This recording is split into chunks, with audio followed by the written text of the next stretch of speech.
তো গাইস, তোমরা কে কি করছো আমি জানি না। তো আমরা এখন খাওয়া দাওয়া করবো। এখন রাত্রি 10টা হয়ে গেছে। এই, কালকে স্কুল আছে, মনে আছে?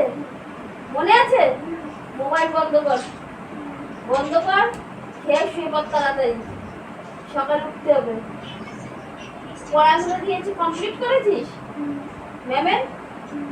চলো, তো চলো আমাদের রান্নাঘরটা এবার দেখে নাও।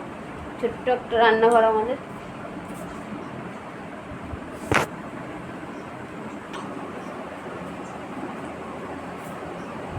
তো এই যে আমার ছোট্ট রান্নাঘর, এইটুকু রান্নাঘর।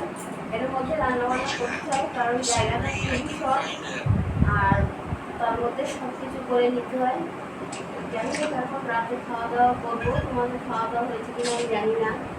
তো আমাদের আজকে একটু লেট হয়ে গেল, ছেলের একটু লেট হয়ে গেল। সকালে ঘুরতে ঘুরতে স্কুল যায়, একটু লেট হয়ে গেল, কারণ ছিল একটা এসেছিল গল্প করতে করতে অনেক লেট হয়ে গেল। এই রুটি কটা খাবি? চারটে। কি? চারটে রুটি খায় কেউ? প্রত্যেকদিন দুটো রুটি খাস, আজকে চারটে রুটি খাবি? যাই হোক, আমার ছেলে ছোট থেকে রুটি খেতে ভালোবাসে, রুটি ছাড়া খেতে চায় না। ও সকালে রুটি খায়, দুপুরে একবার এই কথা ভাত খায়, আর ভাত খেতে চায় না। ভাত হচ্ছে দুটো বিষ।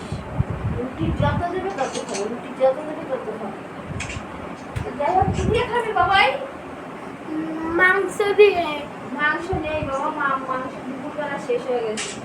মাছের আলু দিয়ে খেয়ে নাও, ঠিক আছে? ঠিক আছে, বেরিয়ে যা। তুমি তো আবার আলু ছাড়া কিছু খাও না। আলু আলু আলু আলুওয়ালা হয়েছে, আলুওয়ালা। আলু আর আলু ফ্রেন্ড। আমার ছেলে আলু খেতে এত ভালোবাসে। আলু কি খাই জানি না, আমার তো আলু খেতে ভালোই লাগে না। আমার আলু একদম চোখের বিষ। আমি শুধু খাবো, তাও আলু খাবো না। দিদিকে একটু তরকারি দিলাম, কি দিদিকে একটু তরকারি দিলাম, কম হয়ে গেল। খাইতে খান, আমি যা খেয়ে দেবো। তো যাই হোক, তোমরা সবাই ভালো থেকো।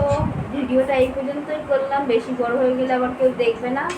তোমরা সবাই ভালো থেকো। Tata, bye bye, good night.